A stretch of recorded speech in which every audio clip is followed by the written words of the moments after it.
जैसे को तैसा। राजेश अपनी पत्नी लता, बेटे सुनील और बहू आशा के साथ शास्त्री नगर में रहता था। आशा अपने सास ससुर के साथ बिल्कुल भी अच्छा बर्ताव नहीं करती थी। एक दिन, बहू, मेरी ये छड़ी टूट गई है, चलने में बड़ी परेशानी होती है। तू सुनील से कहकर नई छड़ी बनवा देना। सासू माँ, एक तो इतने खर्चे होते हैं और ऊपर से आपकी ये छड़ी खरीदने निकलेंगे तो 1-1.5 से तो कम की तो आएगी नहीं। और वैसे भी आपको कहीं आना जाना तो होता नहीं। इस टूटी हुई छड़ी से ही काम चला लीजिए, इसकी मरम्मत करवा देते हैं। आशा वहां से चली जाती है। तभी उनके पति राजेश जी वहां आ जाते हैं। तुम क्यों झूठी उम्मीद बांधती हो अपनी बहू से? लता, इतने सालों में इसने कभी भी हमारा सम्मान नहीं किया, आज क्या करेगी? तभी वहां उनका पोता रोहित आ जाता है। दादी, ये देखो मैं आपके लिए क्या लाया हूँ। क्या बेटा? आपकी पुरानी छड़ी टूट गई थी ना, तो ये मैं अपनी कमाई से आपके लिए छड़ी लेकर आया हूँ। अब आप ये पुरानी छड़ी छोड़िए और ये वाली छड़ी हाथ में पकड़िए और ठाठ से चलिए। राजेश जी और लता जी एक दूसरे को देखकर मुस्कुराते हैं कि कम से कम उनका पोता तो उनका सम्मान करता है। एक दिन सुनील अपने पिता के पास आता है और कहता है, पिताजी, आपने हमारा पुराना वाला घर अभी तक क्यों रखा है? मैंने कितनी बार कहा है कि हमें वो घर बेच देना चाहिए, अच्छे दाम मिल जाएंगे। मैं भी तो कितनी बार कह चुका हूँ कि वो घर मेरे जीते जी नहीं बिक सकता। वो हमारा पुश्तैनी घर है। ओफो पिताजी, कब तक इन पुश्तैनी घर को संभाल के रखेंगे?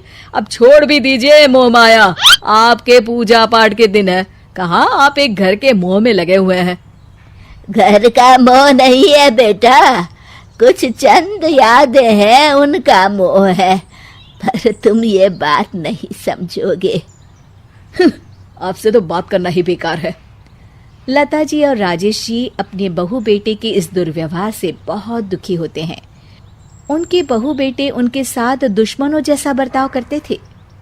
एक दिन जब रोहित घर आया तो देखता है कि उसकी माँ आशा अपनी सास को भला बुरा कह रही होती है। हाँ, आप दोनों ने तो हद कर रखी है, बस हर वक्त कोई ना कोई मांग रहती है आपकी।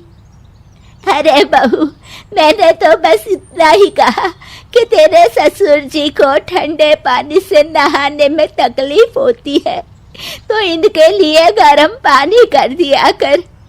अगर मेरे हाथ पांव चल रहे होते ना, तो मैं ही कर देती, तुझसे ना कहती।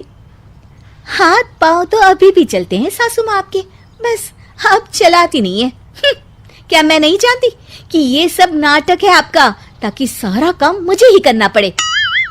आशा वहां से चली जाती है और रोहित अपनी दादी के साथ इतना दुर्व्यवहार होता देख गुस्से से तिल मिला जाता है। वो गुस्से में अपनी माँ के पास जाता है। माँ, ये तुम किस तरह से दादी से बात करती हो? अरे तुझे नहीं पता बेटा, उनके तो 50 नाटक रहते हैं। खैर तू ये सब छोड़, मुझे तुझसे एक बात करनी है, और वो भी खुशखबरी वाली। कैसी खुशखबरी माँ? अरे तेरे पिताजी ने अपनी दोस्त की बेटी मेघा से तेरा रिश्ता तय कर दिया है। क्या मेघा से? माँ, पर हम तो बहुत अच्छे दोस्त हैं। मेघा से शादी का तो मैंने कभी सोचा भी नहीं। अरे नहीं सोचा तो अब सोच लेना। रोहित और मेघा बाहर एक दूसरे से मिलते हैं और बातें कर रहे होते हैं। मेघा, मुझे पता है कि हम दोनों की शादी होने वाली है, पर मैं तुम्हें एक बात अभी से बता देना चाहता हूँ। क्या रोहित? यही कि मेरी माँ एक अच्छी सास नहीं बनेगी, क्योंकि वो एक अच्छी बहू नहीं है। पर रोहित, आंटी को तो मैं बचपन से जानती हूँ, वो तो बहुत अच्छे स्वभाव की हैं। वो स्वभाव पता नहीं मेरे दादा दादी जी के लिए क्यों नहीं दिखता। उन्हें तो वो हर वक्त बुरा भला ही कहती रहती है। मैं चाहता हूँ कि उन्हें ये पता चले कि वो ये बहुत गलत कर रही है। मैंने कुछ सोचा है जिससे माँ सही रास्ते पर आ सकती है। मेघा, क्या तुम इसमें मेरा साथ दोगी? तुम जैसा कहोगी मैं वैसा ही करूंगी रोहित, मैं तुम्हारे साथ हूँ। मेघा और रोहित दोनों की शादी हो जाती है और मेघा अब आशा की बहू बनकर उनके घर आती है। बहू, ये देख, मैंने तेरे लिए ये हार बनवाया है। ये भी कोई हार है? मैं तो सोच रही थी कि आप मुझे डायमंड नेकलेस देंगी, पर ये क्या सस्ता सा हार पकड़ा दिया आपने मुझे। आशा को ये सुनकर गुस्सा आ जाता है। वो मेघा पर बरस पड़ती है। बहू, मैं तुम्हारी सास हूँ, मुझसे तमीज से बात किया करो, समझी? वरना अच्छा नहीं होगा। मम्मी जी, मैं भी आपकी बहू हूँ, आप भी मुझे ये धमकी मत दीजिए। मेरे पिताजी वकील हैं, अगर आपने मुझ पर कोई भी अत्याचार किया ना, बस एक ही बारी में अंदर करवा दूंगी। हाँ। मेघा रोहित की तरफ देखकर मुस्कुराती है। लता जी और रमेश जी देखते रह जाते हैं। मेघा कैसे अपनी सास को उन्हीं की भाषा में उनकी गलती का एहसास दिलाती है, जानने के लिए देखिए जैसे को तैसा पार्ट 2। ससुर के साथ बिल्कुल भी अच्छा बर्ताव नहीं करती थी। उसका पति सुनील भी अपने माता पिता के साथ बड़ा ही रूखा व्यवहार करता था। अब उनके बेटे की शादी मेघा से हो गई है और हवा का रुख बदल रहा है। मेघा, चलो आओ, रसोई में आकर मेरे साथ रात का खाना बनाने में मेरी मदद करो। मम्मी जी, मैं अभी सीरियल देख रही हूँ, अभी तो शाम होने में भी टाइम है, मैं थोड़ी देर में आती हूँ। बहू, तुम्हें सुनाई नहीं दिया मैंने क्या कहा? मम्मी जी, शायद आपको सुनाई नहीं दिया जो मैंने कहा। आशा रसोई में जाकर सारा खाना खुद बनाती है और मेघा अपनी दादी सास ससुर के साथ बैठकर बातें कर रही होती है। आशा को बहुत गुस्सा आता है। आशा मेघा के पास जाती है और उसे बुरा भला कहने लगती है। कैसी बहू हो तुम? सास खाना बना रही है और तुम यहाँ गप्पे मार रही हो। सासू माँ और ससुर जी को तो कोई काम नहीं होता, वो तो फ्री है, पर तुम्हें तो कल है ना।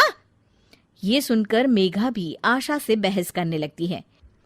मम्मी जी, ये आपकी सास ससुर हैं, आप इनसे इज्जत से बात कीजिए, और हाँ, प्यार से बोलेंगी तो कुछ भी कर लूंगी, पर ऐसे रौब झाड़ेंगी ना तो भूल जाइए कि कोई काम करने वाली हूं मैं। क्या तुम्हारी इतनी हिम्मत? मेरी ही किस्मत फूटी है जो मुझे तेरे जैसी नालायक बहू मिली है। नहीं मम्मी जी, आपसे ज्यादा खराब किस्मत तो दादी सास की है, जिन्हें आप जैसी बहू मिली। आशा ये सुनकर तिलमिला उठती है। क्या कहा तुमने? आशा मेघा का हाथ पकड़ती है और कमरे से बाहर ले जा रही होती है। तभी वहां रोहित आ जाता है और मेघा उसे देखकर रोने का नाटक करने लगती है। देखिए, देखिए आपकी माँ मुझ पर कैसा अत्याचार कर रही है। मैंने इनसे कहा कि सासू माँ, मैं खाना बना देती हूँ, बस थोड़ा टाइम लगेगा, तो मेरा हाथ पकड़कर कैसे मुझे घसीट कर लेकर जा रही है। अरे बेटा, ये झूठ बोल रही है। बस करो माँ, मेघा कभी झूठ नहीं बोलती और मैंने अपनी आंखों से देखा है कि कैसे आप उसका हाथ पकड़कर उस पर अत्याचार कर रही हो। अरे बेटा, मैं तुम्हारी माँ हूं, तुम्हें मुझ पर विश्वास नहीं है? मेघा मेरी पत्नी है, उसका मेरा साथ तो जीवन भर का है और मैं उसी का साथ दूंगा। गलती आपकी है, आप ही सुधर जाइए माँ। तभी वहां सुनील आ जाता है। ये किस तरह से बात कर रहा है तू अपनी माँ से? पापा, आप तो रहने ही दीजिए। दादा दादी से आप किस तरह से बात करते हो देखा है मैंने। चलो मेघा। रोहित और मेघा वहां से चले जाते हैं। इस डायन ने तो मेरे बेटे पर कुछ जादू कर दिया है, देखो कैसे अपने माँ बाप से बात कर रहा है। एक दिन रोहित सुनील के पास आता है और कहता है, पापा, पिछले महीने आपने जो ये अपने कमरे के लिए नया एसी लिया, मुझे बताया क्यों नहीं? अरे इसमें तुझे क्या बताना? आपको बताना चाहिए पापा, अब मेरी शादी हो चुकी है, खर्चे बहुत हैं, आप तो रिटायर हो गए, मेरी कमाई पर घर चलता है, तो हिसाब तो रखना पड़ेगा ना। और वैसे भी आप लोगों को एसी की क्या जरूरत थी, पंखा ही काफी था आप लोगों के लिए। आशा को याद आता है कि कैसे उसने अपने सास ससुर के साथ बुरा बर्ताव किया था। ये सब हमारे ही कर्मों का नतीजा है। हमने सासू माँ और ससुर जी के साथ कितना बुरा बर्ताव किया, इसीलिए हमारे बहू बेटे भी हमारे साथ ऐसा कर रहे हैं। तुम सही कह रही हो आशा, हमने माँ और पिताजी के साथ बहुत गलत किया। रोहित उनकी बातें सुन लेता है और खुश हो जाता है। मेघा, मम्मी पापा को अपनी गलती का एहसास हो गया है। ये तो बहुत अच्छी बात है। मतलब अब हमें ये नाटक खत्म कर देना चाहिए। नहीं नहीं, बस एक आखिरी बार नाटक और करना होगा ताकि ये दोनों दादा और दादी जी से अपने किए की माफी मांग ले। अगले दिन सभी हॉल में बैठे होते हैं, तभी रोहित और मेघा वहां आते हैं। मम्मी, मैं सोच रहा था, मतलब मैं और मेघा सोच रहे हैं कि मम्मी जी ये कहते हुए जरा शर्मा रहे हैं, मैं ही बता देती हूँ। हम सोच रहे थे कि आप दोनों को वृद्धाश्रम भेज दें। आशा और सुनील ये सुनकर दंग रह जाते हैं। तभी उनकी दादी सास बोलती है, ये कैसी बातें कर रहा है रोहित अपने माँ बाप से? क्या अपने माँ बाप को कोई वृद्धाश्रम भेजता है? क्यों दादी, आपको भी तो ये लोग वृद्धाश्रम भेजने की धमकी देते रहते थे, तो आज इन्हें खुद ही चले जाना चाहिए। ये सुनकर सुनील और आशा शर्मिंदा हो जाते हैं। तू सही कह रहा है बेटा, हमने अपने माँ बाप का ख्याल नहीं रखा। हाँ, हमें कोई हक नहीं है यहाँ रहने का, चले जाते हैं हम। हमें माफ कर दीजिएगा सासू माँ और ससुर जी, हमने आप लोगों के साथ बहुत गलत व्यवहार किया। हाँ माँ जी, पिताजी, हमें माफ कर दीजिएगा। ये देखकर रोहित और मेघा खुश हो जाते हैं। आप लोग कहीं नहीं जाएंगे। आप लोगों को वृद्धाश्रम भेजने का मैं सोच भी नहीं सकता। ये तो मैं और मेघा नाटक कर रहे थे ताकि आप लोगों को अपनी गलती का एहसास हो। आशा और सुनील को अपनी गलती का एहसास होता है और वो सब एक खुशहाल परिवार की तरह रहने लगते हैं।